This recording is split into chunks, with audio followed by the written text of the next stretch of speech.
Welcome back. This is Newsfile. It's your most authoritative news analysis platform. And here on Newsfile, we put Ghana first.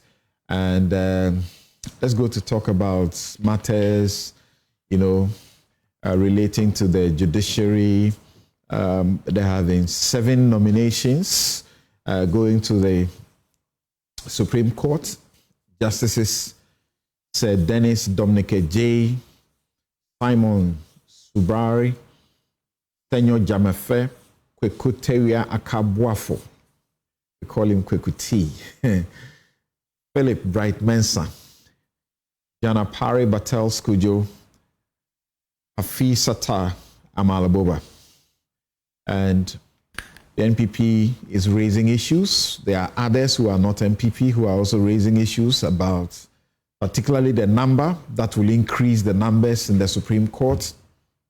So we will look at the call for the, as it were, revocation of the suspension, the basis for it, by the NPP and by the GBA before, and then,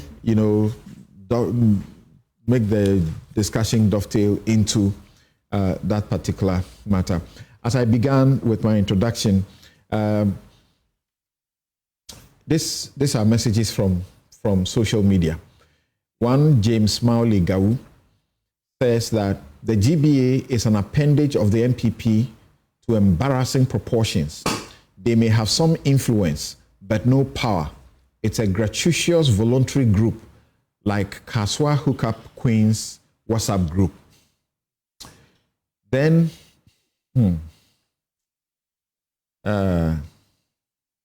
Professor Rasford Jampo says that Tadio Sore, Professor Kuku Azar, and Professor H.K.C. Prempe, who have written to expose the hypocrisy and the unconstitutional stance of the 33 GBA members, are legal brains, not legal legs. The brain is the most important. Then he continued and said, a Ghana Bar Association, that only speaks when one particular regime is in power. And a Ghana Bar Association whose position on a legal matter cannot be found in law may soon be called a Ghana Chop Bar Association if it does not repent. Professor Kuku Azan says, to the resolution of the GBA, no GBA, the suspension is not unconstitutional. And yes, your statement is prejudicial. Then he gives reasons why he thinks the GBA is wrong. Oliver Bakavomawo also makes a comment and says that, among other things, that, anyway, and several other people on social media have been calling the GBA names. Yapa? Yes. It's unfortunate why we have elected not to practice politics of principle any longer in this country. And if people air their views, it is met with some, to a very large extent, insults as opposed to real criticisms. Okay. So I really don't understand why we got into that point, but that's what it is.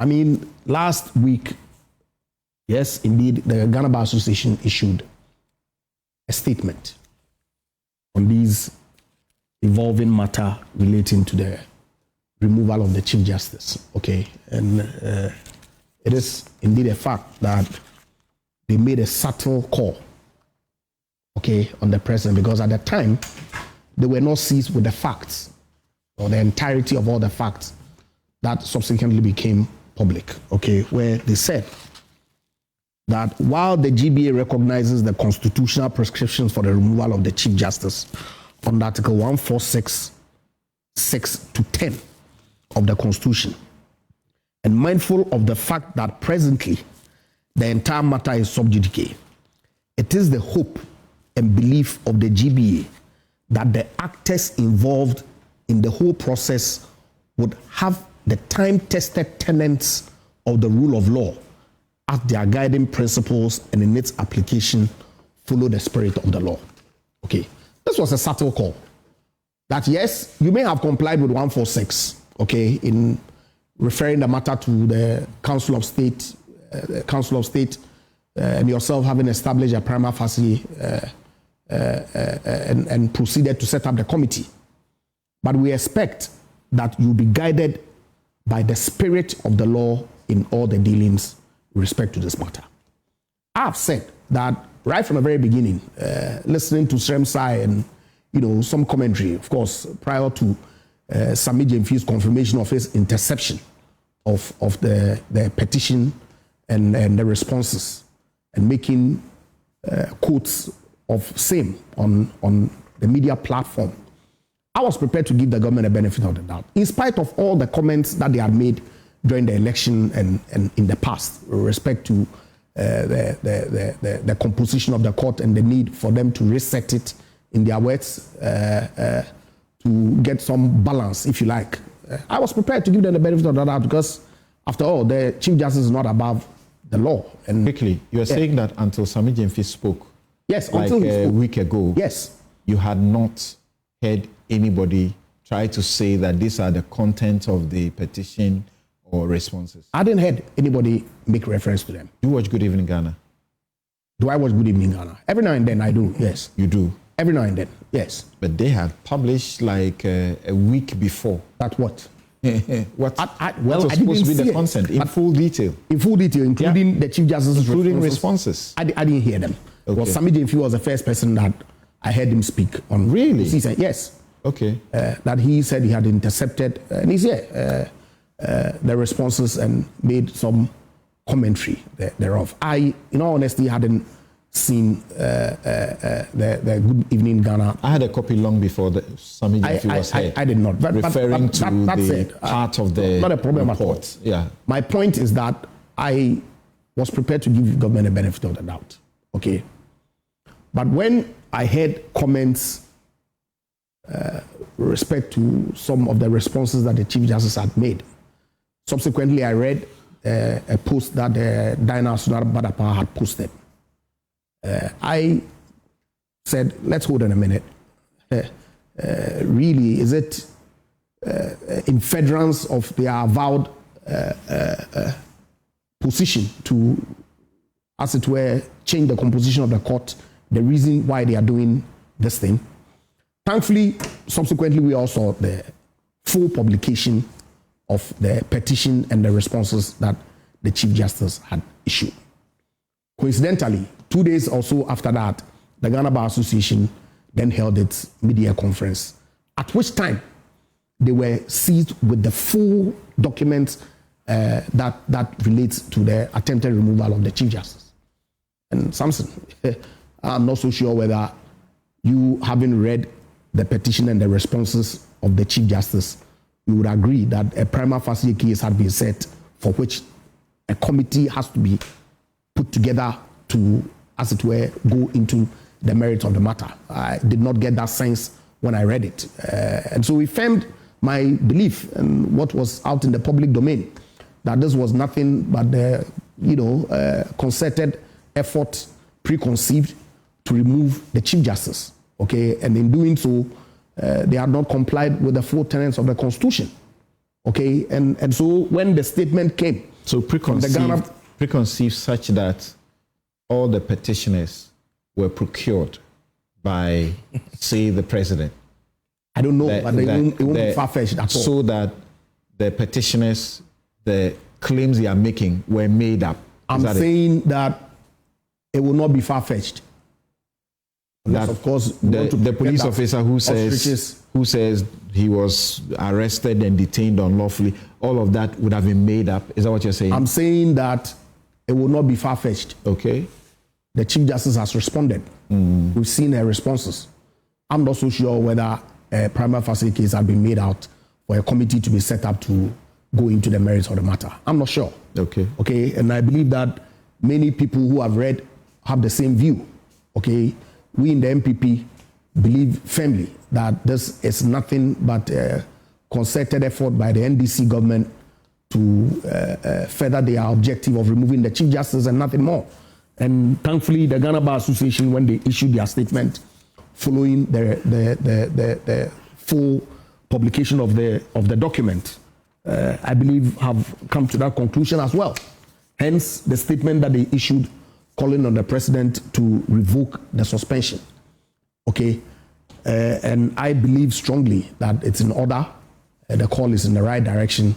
His Excellency the President should act and revoke the suspension and let the processes continue. But let's be clear, did the GBA say that the petitions were frivolous and that they could not meet a... Well, it is not for them to say, but clearly on the suspension of the Chief Justice, which flowed from the petition and the committee... That's their substantive concern. That's their substantive concern, and I agree with them entirely. Okay, I hear people suggest that the decision in Ransford, France, okay, has dealt conclusively with the matter of the exercise of discretion, and that non-publication of regulations in themselves does not invalidate the decision, okay, to as it were, exercise the discretion in a certain manner. I do not think so at all, okay. Ransford, France was clear to the effect that, yes, regulations are required. However, to the extent that the Electoral Commission has not done so and have proceeded to create the new constituencies, the court will not invalidate it, but proceeded to encourage the authorities to put in place regulations that will govern the exercise of discretion under 296 of the Constitution. That position was affirmed in Afoko as well. So to suggest that this matter, which is not a mere administrative act, which is one that is unique, there is no need for regulations to guide the exercise of that discretion. I completely disagree. Okay, and I will urge the people of Ghana to come out fully on Monday, 5 a.m., okay, to join like-minded political parties who are going out there to demonstrate for the right things to be done to save our judiciary from the attack that the present government is putting it through. Are you saying that your decision as MPP to do a demonstration is the same as the basis of the GBA's resolution? Not at all. We are saying that the entire process is a machination, is calculated to remove the Chief Justice, attack the court, and so we are going out to demonstrate and air our views to the president. We're going to present 3 petitions to him. Do you think that it is possible to use this process to remove a Chief Justice who has done absolutely no wrong? What process? 146. That's so. Without the, and of course, why not? Somebody who has done no wrong at all. So what wrong has the Chief Justice done? No, I'm only asking you that. What wrong has she done? I can't. The crux of the allegation is hinged on the travel. That's it. Professor Koku has done things differently. And what does he think? The allegation which was contained on his petition, which finds expression in one of the petitions, about the CJ being the one to make recommendations for appointment of Supreme Court judges and reconstitution of panels. What was wrong? What was wrong with that? He says that it's such an anathema, an unforgivable sin that a Chief Justice who sits in the Supreme Court with her peers will now become the one who determines or recommends who should be appointed as a justice of a court where they are equals. It will become a difficulty for the judges there to begin to operate independently because for judges to operate independently because they are looking to CJ may recommend me, may not recommend me, and that is such an aberration. But the recommendation to the president, okay, does it circumvent the process that the Judicial Council has to play or the role that the Judicial Council has to play in determining who becomes justice of the Supreme Court? Does it? As far as I'm concerned, it doesn't. So really, how does that become a basis for saying that she had acted in a wrongful manner, hence she ought to be removed? Okay. I do not see so at all. She is the head of the judiciary. She's privy to the performance or the output of some judges. And if she believes that these people have excelled to the point where they ought to be promoted, she is within her right to trigger the process to the appointing authority and make a recommendation. In any event, who says that the president is bound to listen to a recommendation? And even if the president agrees to a recommendation, the process that is outlined in the Constitution would certainly have to go through. That's right. So what's the issue? Samson, the issue pure politics. You and I know. The issue they raise is that we know Article 144. That this is nothing but pure politics. You've said that before. Article 144 on the appointment of judges. 1442 says, 1441 says, the Chief Justice shall be appointed by the President, acting in consultation with the Council of State and with the approval of Parliament. 2. The other Supreme Court justices shall be appointed by the President, acting on the advice of the Judicial Council, in consultation with the Council of State and with the approval of Parliament. Who chairs the Judicial Council? The Chief Justice. So the question Professor Zane is asking is, the Chief Justice can make recommendations on her own and then later go and chair a council that will now consider these people who are supposed to come from the President. I'm not so sure whether the Chief Justice has a veto on the Judicial Council. Okay. I'm not sure. Of course, I do not know the internal workings of the Judicial Council. She certainly doesn't. But so what's the issue really? No, he's saying that by the term of the Constitution, it must be by the President in consultation with in acting on the advice of the Judicial Council. So if the chair of the Judicial Council then takes a list to the President, and that list returns from the President to the Judicial Council, where that chair will still sit to moderate the considerations, that is wrong. I do not think so at all. In any event, the Chief Justice wears many hats, one of which is the chair of the Judicial Council. That's right. And she also wears a hat as the head of the judiciary. Okay, so we ought to be told whether she did the recommendation in her capacity as wearing the chair, the hat of the chair of the Judicial Council, or she did so wearing the hat as administrative head of the judiciary. It will be in the performance of administrative function, I suppose. And so really, what was the issue? Is that the basis for removal? I do not think so. So the main point you raise, if we can go to that one quickly, the main point you raise, which is leading to the GBA's statement and the part of the major reason for the strike, the demonstration, Article 296. Yes. Where in this Constitution or in any other law, discretionary power is vested in any person or authority, that discretionary power shall be deemed to imply a duty to be fair and candid.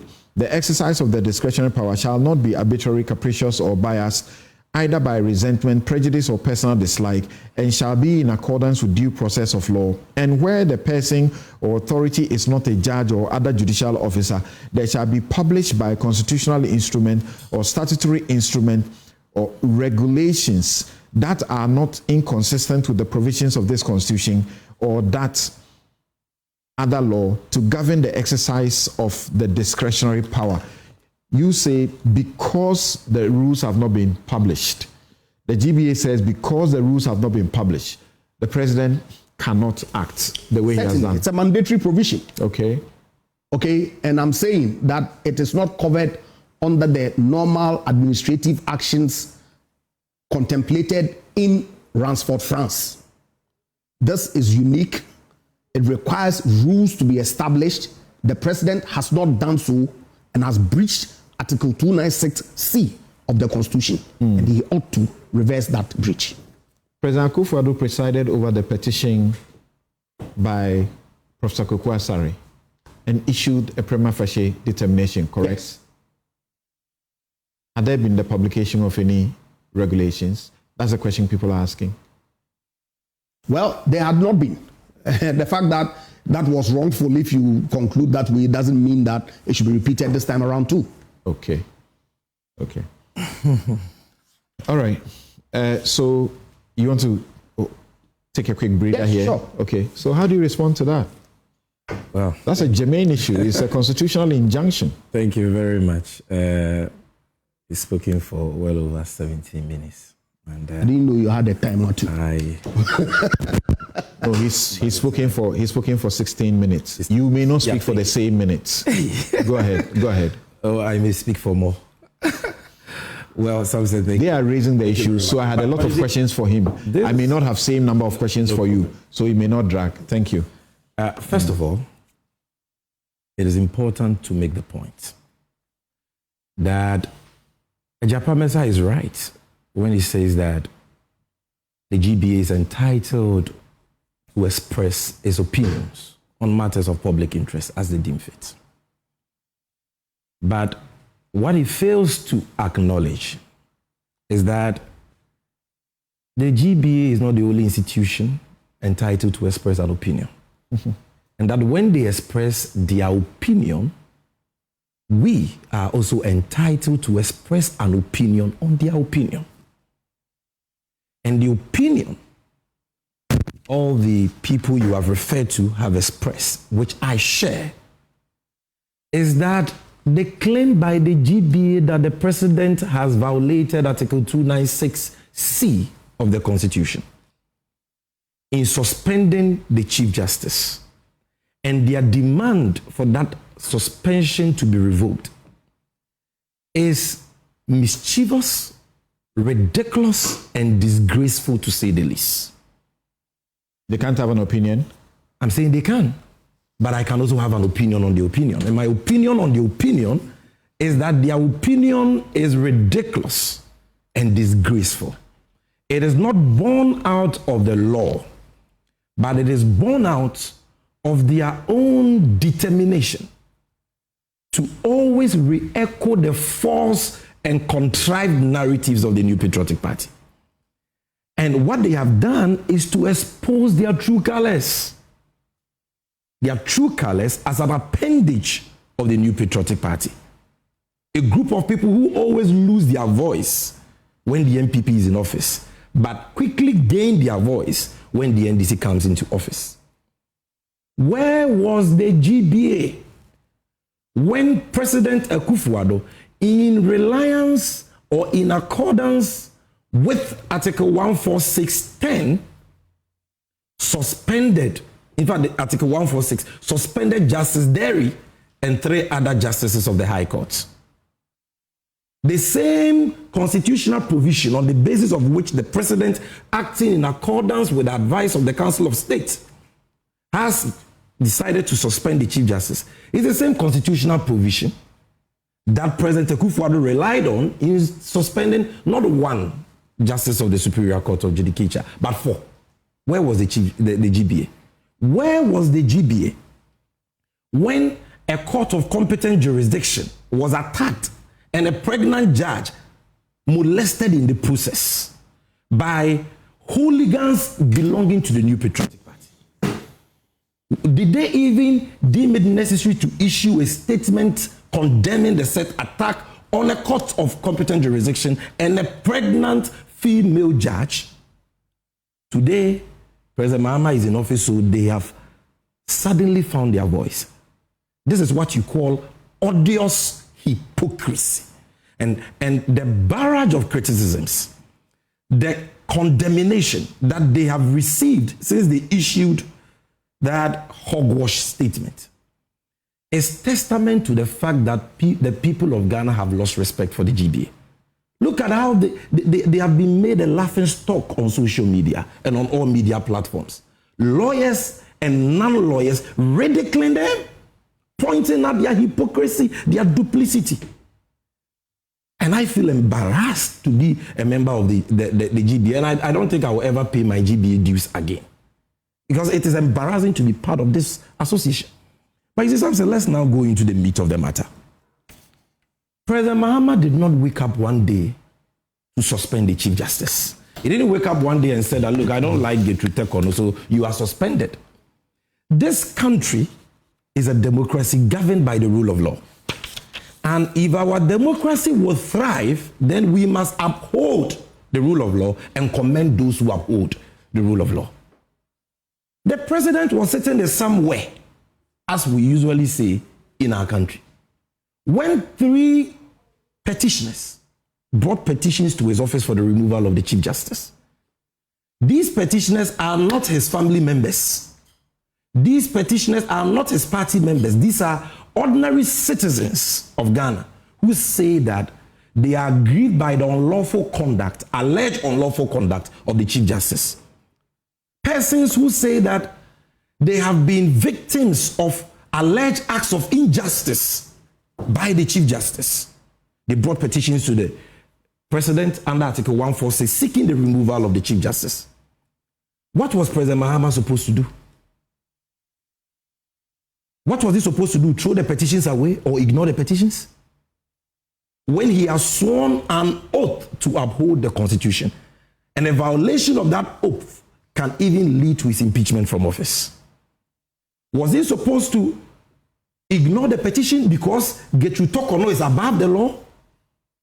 No, he was not supposed to do that. He was supposed to act in strict accordance with Article 146. And 146 says, when you receive a petition like that as president seeking the removal of the Chief Justice, you shall, mandatory, in consultation with the Council of State, determine whether the petitions disclose a prima facie case.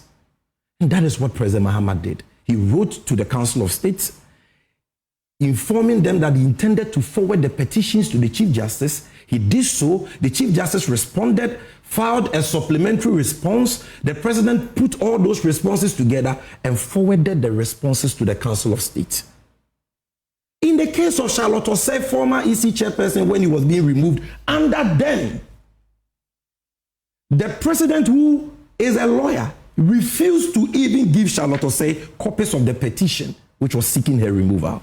The Chief Justice refused her copies of the petition. Correct. You have corrected yourself. It wasn't the job of the president to give her a copy. Yes, but after the president directed her to the right forum, the Chief Justice also refused her.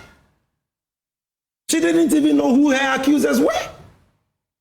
Yet a prima facie case was made against her. In the case of Getru Tokono, the president wrote to her. She asked for 7 days. President Mahama gave her 10 days. She filed a first response, filed a supplementary response. The Council of State had the benefit of her responses before advising the president that the petitions disclose a prima facie case. 30 out of 31 members of the Council of State. And we are talking about the Council of State, not NDC Functional Executive Committee. But the NDC people. And the NPP people on the council. That council is made up of some of the most respected people in our society across the political divide. Some apolitical, some retired justices of the Supreme Court. 30 out of 31 said that the petitions disclose a prima facie case. Are we saying that all of them hate Getru Tokono? They are all NDC people suddenly? And you were wrong last week to have suggested that they determined a prima facie case in all the petitions and counts. No, I can read to you at least 4 counts, okay, in respect of which the president and the Council of State said, no, these allegations don't disclose prima facie case.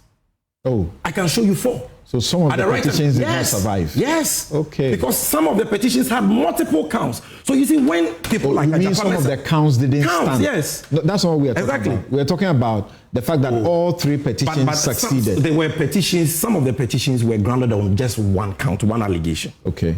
Some of the petitions were grounded on multiple allegations. There was one that had 21 plus, another 4. And in some of the allegations, the president, 4, I can tell you, 4, the president said there was no prima facie case. So this is not a president who is on any vendetta agenda. The president has shown to be very consistent when you... Which petition is this didn't get all the grounds I have refused to publish these things because I think that the president should have released the prima facie decision on those petitions, and it would have silenced some of these people who are just... Does the CJ have a copy? Has she requested for a copy and she was not given? Is she supposed to request? She's a judge. When she heard in the news that petitions had been brought for her removal, she requested for copies of the petition. So when she was informed by the president that he has, in consultation with the Council of State, determined a prima facie case against her, why hasn't she written to... If I go to a court... And if she writes... If I go to a court and a judgment is made against me... You go and apply for the judgment. No, it will be read to me first. Then if I want, I apply. So why hasn't she applied? Or has she applied and she was not given? When I can tell you. When I did the Loretta Lamte case, let me tell you, the CJ gave us a copy of the prima facie determination. Daniel, so we knew what made the prima facie. This is the petition of Daniel Ofori. Count 12 and 13. It deals with the dismissal of one Mohamed Musa, a deputy chief registrar, High Court Tamale, and one Richard Bwedi Echampon. The petitioner alleges that the dismissal violates the provisions of Article 151 of the Constitution. Findings: the petitioner has not established a prima facie case regarding these allegations. The documentation provided by the Chief Justice shows that the appointments were terminated on the advice of a committee set up to investigate the complaints against them. Should I give you more? Look, let me give you more. There was an allegation that the Chief Justice had interfered in the execution process of the Kaswa of Anko District Court in the case of Robert Sawai, operating under business in blah, blah, blah. The finding, a prima facie case has not been made in respect of count 16. The petitioner did not state when judgment was given, when the execution process commenced, or even the nature of the execution that the Chief Justice allegedly halted. Fair enough. This was a fair exercise of prima facie determination. They didn't just wake up and said, you brought petition, there is a prima facie case. 30 out of 31 members of the Council of State said there is a prima facie case. And the president said, I agree. And they recommended that, Mr. President, get the Chief Justice to step aside. Because you cannot combine your work as the head, the administrative head of the judiciary, with your rights, as a defendant in this matter. How is he going to concentrate on the most important job of justice administration? How? And is it not even possible that that privileged position can give her the opportunity to interfere with the ongoing investigation? So the demands are unfounded? Clearly unfounded, and not just unfounded, but illiterate. A Japamesa. Oh, illiterate to the GBA. Illiterate. The GBA of lawyers, 40, illiterate. 43 or 47 lawyers. That is what even makes it worse. The lawyers will refuse to apply binding precedent of the Supreme Court. Settled law. Article 296C of the Constitution has been interpreted by the Supreme Court not once or twice, several times. Correct. It has been settled. In the case of Ransford, France, the Supreme Court did not make the holding that my brother here spoke about. On page 10, relevant portions. This is what Dr. Dateban said, the respected Dr. Dateban. He says that we therefore, the relevant portion, such an expansive literal interpretation, the interpretation that once regulations have not been published, then that the exercise of discretion is invalid. It says such an expansive literal interpretation will lead to a grave mischief. It will lead to a nuclear meltdown, so to speak, of government, as we have known it since 1969. It will be thoroughly impractical for public officials and agencies in general to publish regulations governing their discretions before they could exercise them, on pain of invalidity of those discretionary decisions. Literally, thousands of decisions already taken by public officials and agencies since 1969 will be rendered invalid and will have to be declared so by this court. If we are to go by this warped logic that the president, anytime he has to exercise discretionary power, must publish regulations. This is what this don't say it's a warped logic. Now come to 17. Do you know that even in a JHUM, Sophia Kufu and others actually said that there's the need for the rules to be published. Let's go step by. I went to the court representing Kwekubako and telling the court that they needed the regulations. They had asked for them. Which year was that? 2005, 2006. Which year was that case? I'm talking about Ejechum. Okay, hold on. Slow down. But they threw us out anyway. Okay. So come, page 17. This is what that about concluded. It says, the obligation to make regulations should be limited to discretions that are exercised in quasi-judicial situations. By that, I mean where adjudication is involved. What is adjudication? Adjudication is the determination and pronouncement of formal judgment on a disputed matter. The president exercising a discretion in accordance with advice of the Council of State to suspend or not to suspend somebody. How is that adjudication? How about the committee? Are they not going to be adjudicating? They will be adjudicating. Yes. But that will involve judicial officers, 2 justices of the Superior Court of Judicature, and that doesn't fall under 296. And even if it falls under 296, in this judgment, the Supreme Court says they can make their own regulations during the hearing of that matter. Now, in the recent case, this is the 2016 case, Elik Plim Agbembeva, Alfred Tuya, and Nana Santi Bedietu, when they were challenging the constitutionality of the prerogative of mercy granted by President Mahama for the Muntie 3. On page 28, this is what the Supreme Court said, 2016 case. On a daily basis, public officials exercise some form of discretion in taking decisions.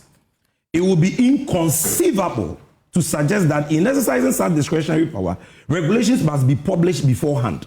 Such absurd, these are the words of the Supreme Court, not some agency. Such absurd and unreasonable expectation, GBA, listen, such absurd and unreasonable expectation could not be attributed to the framers of the Constitution. Having regard to the wide executive powers conferred on the president by the Constitution, it would be literally impossible for him to function if he were to go to Parliament with an instrument to guide him in taking discretionary decisions. Thus, the Constitution has inbuilt mechanisms to guide most presidential actions, whether in consultation with or on the advice of or with approval of. And once the president acts in accordance with the particular constitutional mandate, as in the instance, he is not required to comply with Article 296C. Thank you. No. That's a perfect place to stop. No, don't stop there. They go on. The safeguard under Article 72 is the consultation with the Council of State, which seems to have been satisfied per Exhibit AG3. And we do not have any evidence that the Council of State was in any way unlawfully influenced in its opinion to the president, which will undermine the exercise of the discretion. So clearly, the view expressed by the GBA is ridiculous, disgraceful, and illiterate. But before I conclude, Samson, Ejapamesa sits here and say, what wrong has the Chief Justice done? The Chief Justice is not supposed to have done any wrong at this stage. Prima facie determination is not a determination of wrong, is it? You are a lawyer and you are speaking like this. What the president needs to determine is whether or not the Chief Justice has a case to answer, whether the petitions against her are not frivolous. And the Chief Justice herself has admitted to clear wrongdoing in her own responses, which, as I say, radio has serialized. The Chief Justice says that she decided, in fact, her words, you remember the words she used, I opted to use my official travel privileges for a private travel. You go on a private vacation. A private vacation. Some say Ayenene was not aware of this. She would have petitioned for Getuto Kono's removal. Because when Loretta Lamte used state funds, 182,000 cedis on her private residence, you and your client, you got President Mahama to sack her. This woman carried state funds to sponsor her daughter and her husband on a private vacation and pay them per diem. You are sitting here saying, what wrong has she done? She has admitted. The suspension is discretionary. And the president could have exercised the discretion otherwise. In Loretta Lamte's case, once the prima facie determination was made by Georgina Wood, we then had to petition President Mahama again and ask him to exercise his power under 146 to suspend her because there were witnesses we wanted to call from Shraj. And while she was there, it would be difficult for us to call them. They will not cooperate.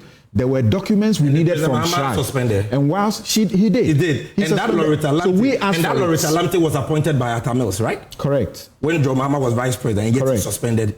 So some of you should even be the ones leading the charge. We asked for it, and we gave a reason why she should be suspended. What's the reason in this case? That the petitioner must ask for it. The Constitution says that once the Council of State advises that he must be suspended, the president acts in accordance. No, you see, read that provision very well. And I've read Senior Tadio Sori's argument on that matter, and I agree with Tadio Sori. That provision, when construed as a whole, is not discretionary. Really? It's not. Because it says the president may, acting in accordance with the advice of the Council of State, suspend the Chief Justice. Let's read it. Let's read it. 146 clause 10. Where a petition has been referred to a committee under this article, the president may, in the case of the Chief Justice, acting in accordance with the advice of the Council of State, by warrant signed by him, suspend the Chief Justice. The president may. He may, but he says acting in accordance. What does it mean? It means that the president has a discretion to suspend the Chief Justice or not to suspend him. But he cannot suspend the Chief Justice without an advice from the Council of State. When there's advice, is binding. He must act in accordance. You see, okay. The GBA versus Attorney General case. I get that. Look at the operative words. I get that. On advice of. I get that. This is not on advice of. This is not in consultation with. This is in accordance. But assuming without admitting that it is even discretionary. Okay. The president says, I agree with advice. Your point is made. Look. And before I just one second.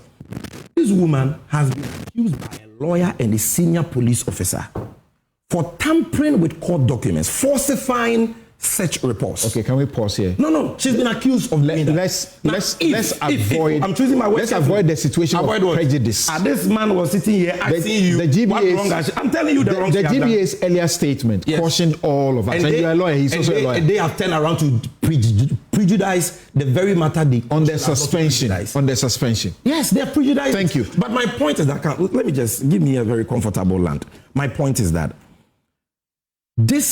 we are talking about serious allegations. Okay. In some cases involving a lawyer who, in his opinion, has been wrongfully imprisoned, incarcerated. And the Chief Justice ordering an officer of the court to falsify court evidence. Please, okay, thank you, Sammy. And you want this thank you, hold it there. Thank you very much. Thank you very much. Now, thank you. Okay, so now let's bring in the political risk analyst for a brief view, non-lawyerly kind of view around this. Yes. So, what do you say, Dr. Theo Champong? Yes, there are lawyers, and this morning I'm reading even some of the lawyers who are authors, who have authored books that all of us read, lambasting the GBA. They are actually calling that thing they did as unconstitutional in trying to pronounce on a constitutional process and so on and so forth. There are lawyers all over who are talking, and there are ordinary members of the society who are also criticizing the GBA, and it would appear that it is only the NPP that supports what the GBA has done. Where you stand, what do you say about this process? Should the president heed to the call for a revocation of the suspension? He has power to do so under the same law. Yes, he has power, but I would say no. I know for a very simple reason. As Sami and others have all explained, including Thaddeus, Kwesi Prempeh, Azar, and a host of others that you've mentioned, clearly the processes are being followed, and the processes are being followed as per the constitutional dictates. So I struggle really with what the GBA has actually been saying on this. And it's quite curious because only about a week ago, the GBA actually issued a statement, the press statement, which in my view was relatively measured, right? And sort of struck some sort of conciliatory tone. And then just a few days down the line, they come up with this new statement, which apparently only 47 out of 5,000 or so members, agreed to. And suddenly for me, for the GBA to be making a number of these pronouncements, I am sitting here, I'm like, this is quite rich coming from them. Like, where have they been in all this while, right? We have had serious governance issues. We've had serious constitutional breaches. We've had serious challenges with the way this country has been run the past 8 or so years. And as one of the foremost voices when it comes to issues of law, legality, and procedure, I personally did not hear their voice or their view all this while. And so suddenly for them to actually come up and, making some of these statements and these claims, yes, we welcome that. But I think you cannot, take out the optics and the politics also of what they are doing from this. On the legality or the legal aspects of things, you lawyers often will talk about fidelity to the law and fidelity to the procedure. Correct. And when I read the statement, the second statement that came out, and remember in that statement, they are not only talking about the Chief Justice, they mentioned Galamsey, they mentioned Boku, Ablikmanov, and all those things.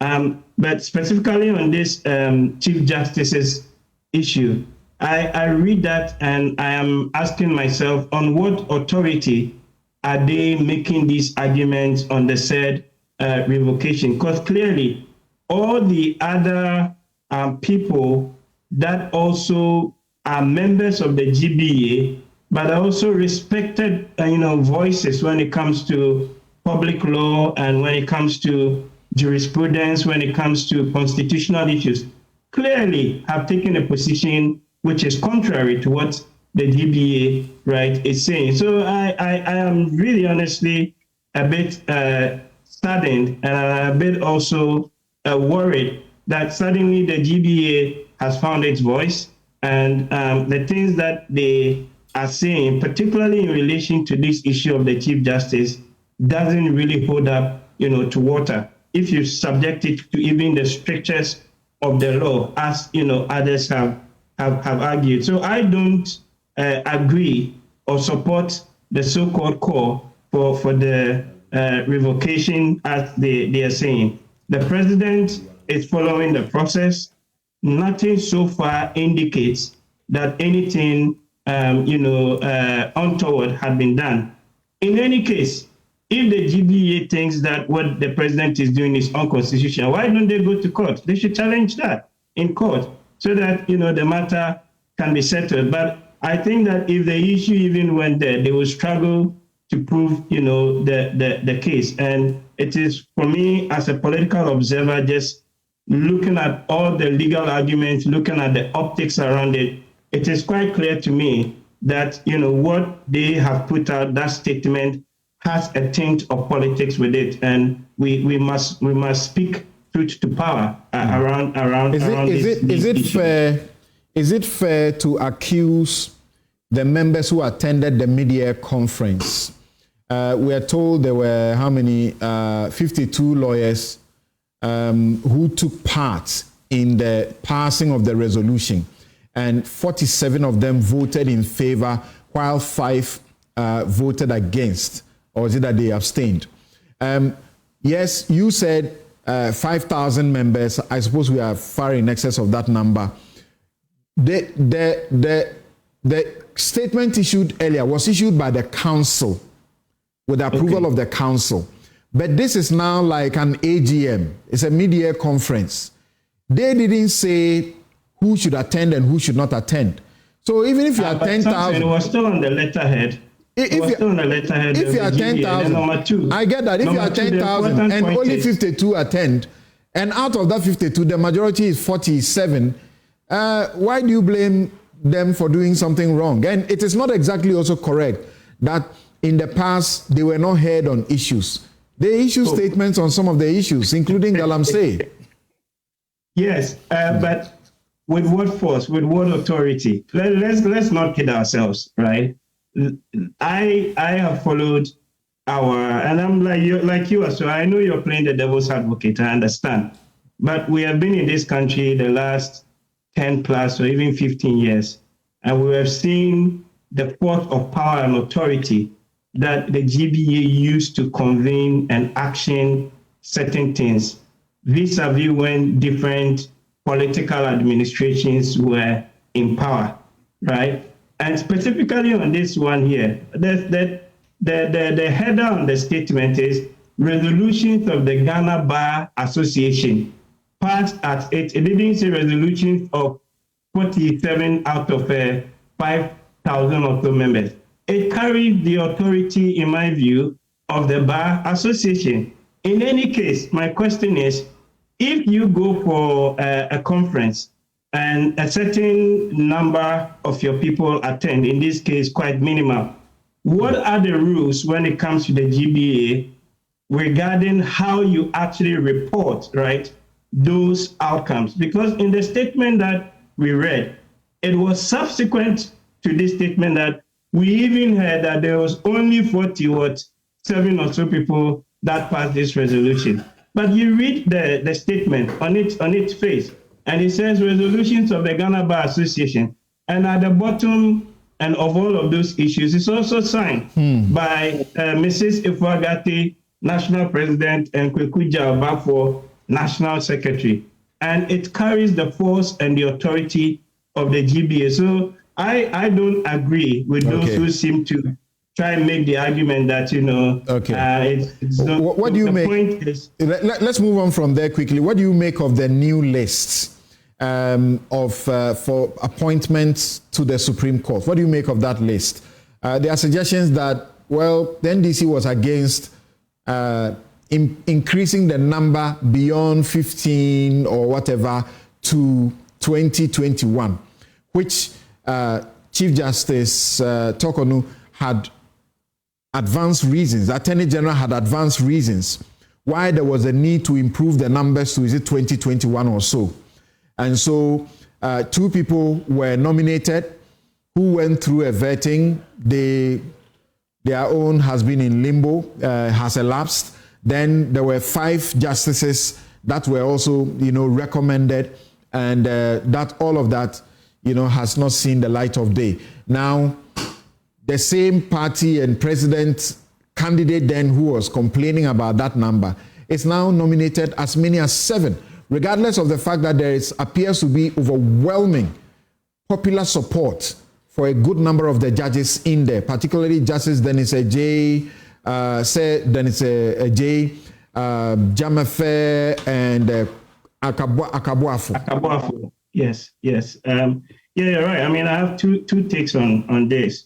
One on the caliber and the people going there, and then the more substantive issue which you raised is, the placing an upper limit on the number of justices that we appoint to the Supreme Court. If you look at the people that have been appointed, clearly they are experienced hands. They have worked through the process all the way to the Court of Appeal.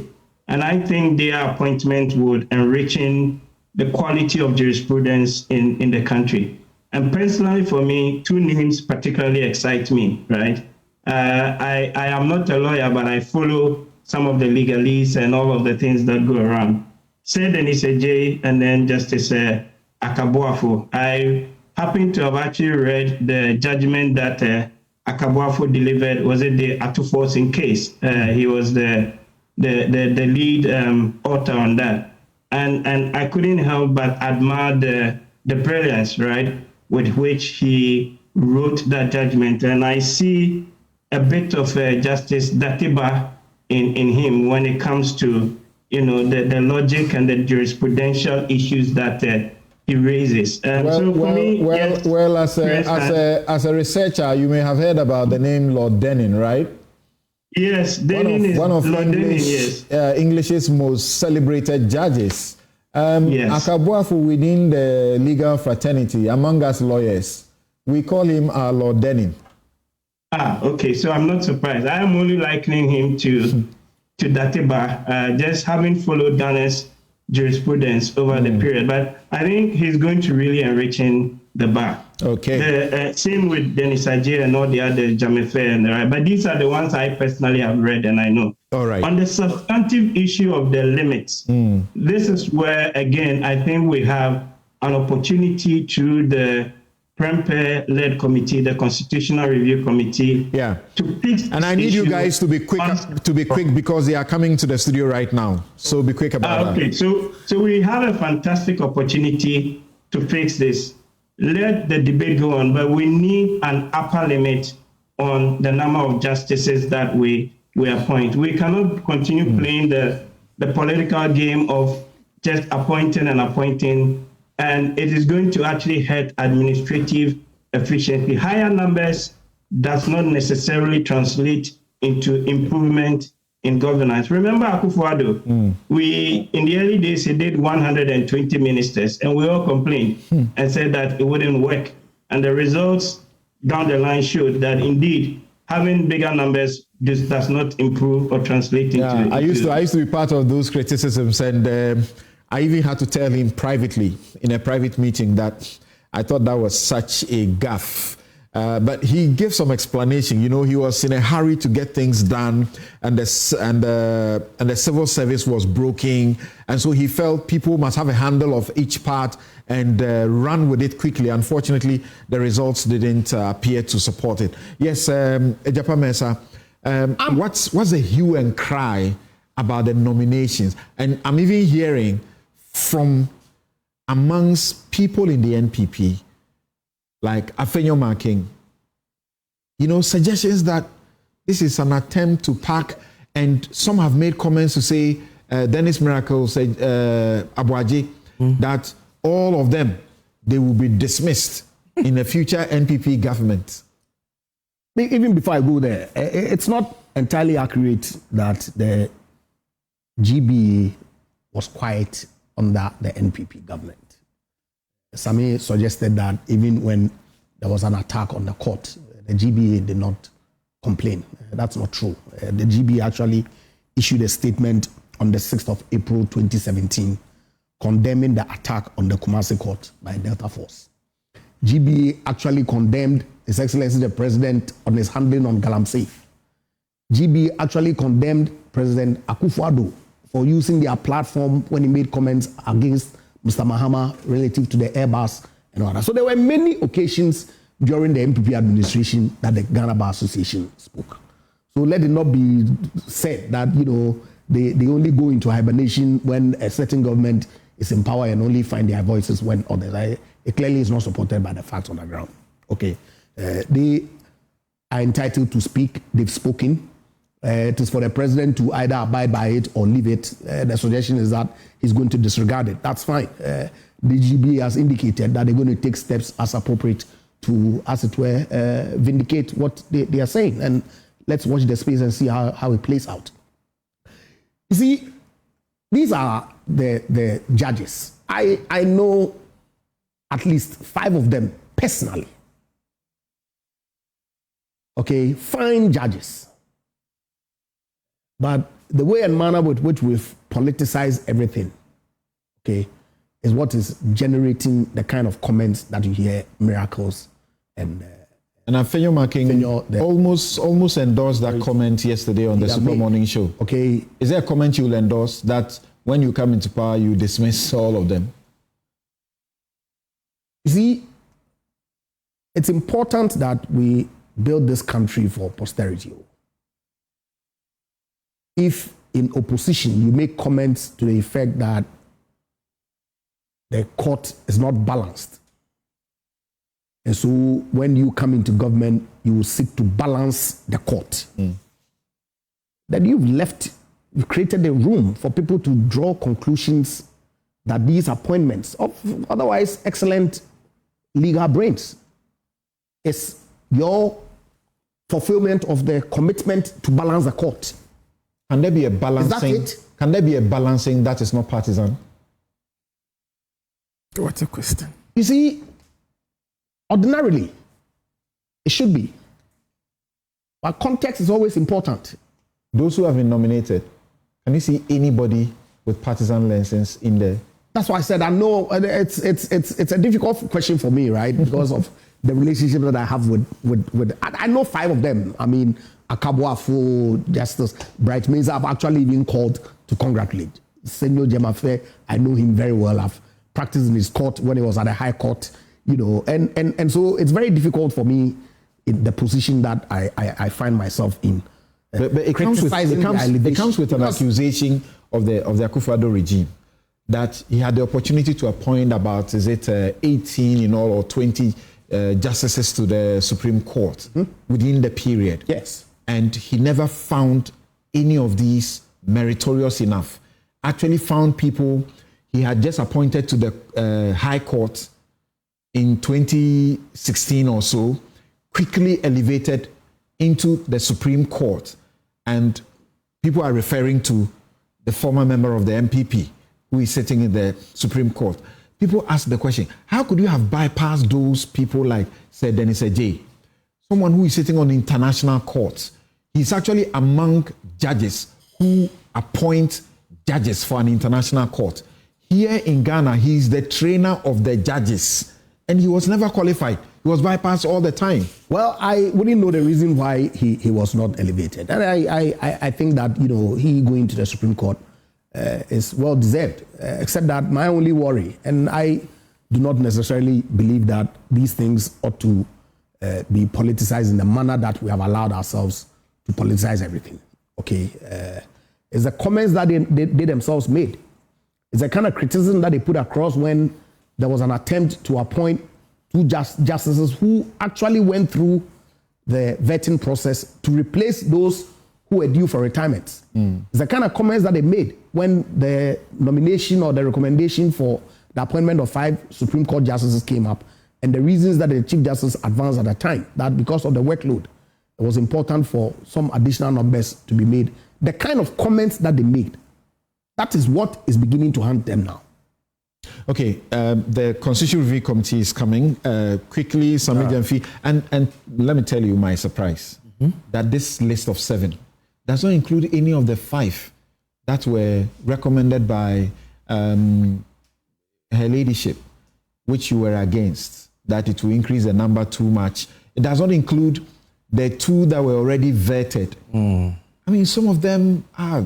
Yeah, but let's be frank. But you must also concede that it includes some justices who were appointed to the Court of Appeal by Akufo-Addo. That's correct. Now, but something, the problem with the MPP, you see, is the duplicity and the hypocrisy they continue to display. That is what I find nauseating in all these discussions. You see, a few months ago, be quick about it, they applauded President Akufo-Addo for appointing over 18 judges to the Supreme Court.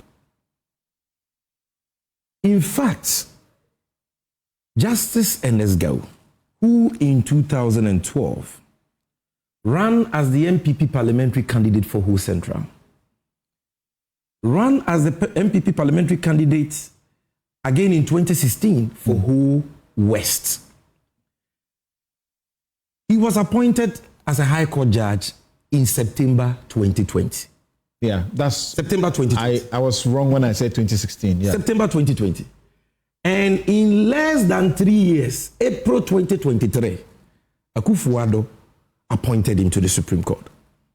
And our friends in the MPP applauded that. They defended that. You can appoint direct. Yes, you can. From outside of those who are in the court. You can. There's nothing wrong. Yes, but I've given you a certain background to the appointment of this justice of the Supreme Court. And because of time, I'm just using him as a case study. Quickly. Now, these same MPP people are saying that President Mahama has committed haram, sacrilege, for appointing Justice Senor Jamefe. Ejapa has not said that. I'm not saying the Ejapa. The MPP, I mean, Afenyomak is all over the place. These miracles are they are all over the place. They are saying that it is unacceptable for President Mahama to appoint Senor Jamefe, who from 1984 to 1987 was working as a state attorney in the Aegis department. Worked as a member of the regional tribunal from 1989 to 1996. Worked as a circuit court judge from 1996 to the year 2000. Worked as a High Court judge from the year 2000 to the year 2010, 10 years at the High Court. And worked as a Court of Appeal judge from 2010 to 2025, 15 years. Senor Jamefe does not deserve to be a Supreme Court judge. But Ndesgau, your former parliamentary candidate, deserves to sit on the Supreme Court bench. Justice Sir Dennis, who taught me law of interpretation, one of my best ever law lecturers, and you can testify to that. Someone who teaches judges. The second Ghanaian to serve on the African Court on Human and People's Rights. Someone who has served at the Court of Appeal for 15 years. He cannot be Supreme Court judge, but Ndesgau can be Supreme Court judge. What kind of hypocrisy is this? Look, it is true that in times past we complain about Akufo-Addo packing the court. He appointed over 18 justices to the Supreme Court. Mahama has done 7. We have not done 18. In 4 months. And to remain, to allow the status quo to remain would be to allow for the perpetuation of injustice against these people who President Akufo-Addo shunned for 8 years because he didn't like them. Because Godfred Dame didn't like them. He says he doesn't know why Sir Dennis was not ever promoted to the Supreme Court under them. Should I tell you? Who doesn't know this? Everybody knows that it was because of the decision he gave in the case of Osafo Manfo while the MPP was in opposition. When Godfred Dame was Osafo Manfo's lawyer. We all know why Jamefe was shot. Because of the role he played as the commissioner in the Brazil World Cup investigations under the NDC. We all know that you refuse to promote these 5 brains to the Supreme Court and rather chose to promote their juniors by far, by over 20 years to the Supreme Court because of cheap politics. What we are doing is that we are righting the wrongs of the past. We are doing justice to victims of injustice. And you can bend the sea if you don't. All right. Thank you, President Sami Mahama will not be remote controlled by you. Thank you, Sami Gyamfi. Thank you very much. So thank you all of you, my guests who have joined us to do the first segment of the discussion. And we will take a quick break and return to have the members, the chair and 2 members of the Constitution Review Committee to tell us how far they have gone so far.